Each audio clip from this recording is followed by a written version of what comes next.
ಶಾಲೆಗಳಲ್ಲಿ ಗುಣಮಟ್ಟದ ಶಿಕ್ಷಣ, ಅಪೌಷ್ಟಿಕತೆ ಮತ್ತು ರಕ್ತಹೀನತೆಯನ್ನು ಹೋಗಲಾಡಿಸುವುದು, ದೇವದಾಸಿಯರ ಸಮೀಕ್ಷೆ, ಶುದ್ಧ ಕುಡಿಯುವ ನೀರಿನ ಪೂರೈಕೆ, ತಾಯಿ ಶಿಶು ಮರಣ ತಡೆಯುವುದು, ನಿರ್ಗತಿಕರಿಗೆ ಬಿಪಿಎಲ್ ಪಡಿತರ ಚೀಟಿ ಮುಂತಾದ 10 ಹಲವು ಬೇಡಿಕೆ ಈಡೇರಿಸಬೇಕು ಎಂದು ಒತ್ತಾಯಿಸಿ ಪ್ರಗತಿಪರ ಸಂಘಟನೆಗಳ ಜಂಟಿ ಕ್ರಿಯಾ ಸಮಿತಿಯು 2025 ಜನವರಿ 25ರಿಂದ ರಾಯಚೂರಿನ ಸ್ಟೇಡಿಯಂ ಆವರಣದಲ್ಲಿ ಅನಿರ್ದಿಷ್ಟಾವಧಿ ಸತ್ಯಾಗ್ರಹವನ್ನು ಪ್ರಾರಂಭಿಸಲು ನಿರ್ಧರಿಸಿದೆ.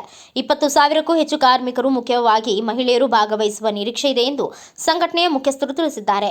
ಕಳೆದ 1.5 ವರ್ಷಗಳಲ್ಲಿ ಹಲವಾರು ಪ್ರತಿಭಟನೆಗಳನ್ನು ಸಂಘಟನೆಯ ನೇತೃತ್ವದಲ್ಲಿ ಮಾಡಲಾಗಿದೆ. ಆಗ ಕರ್ನಾಟಕ ಸರ್ಕಾರದ ಶಾಸಕರು ಮತ್ತು ಸಚಿವರು ನಮಗೆ ಕಾಲಮಿತಿಯಲ್ಲಿ ಬೇಡಿಕೆಗಳನ್ನು ಈಡೇರಿಸುವುದಾಗಿ ಭರವಸೆ ನೀಡಿದರು. ಆದರೆ ಅವರು ಜನರ ಬೇಡಿಕೆಯನ್ನು ಈಡೇರಿಸುವಲ್ಲಿ ವಿಫಲಗೊಂಡಿದ್ದಾರೆ ಎಂಬುದು ಸಂಘಟನೆಯ ಆರೋಪವಾಗಿದೆ.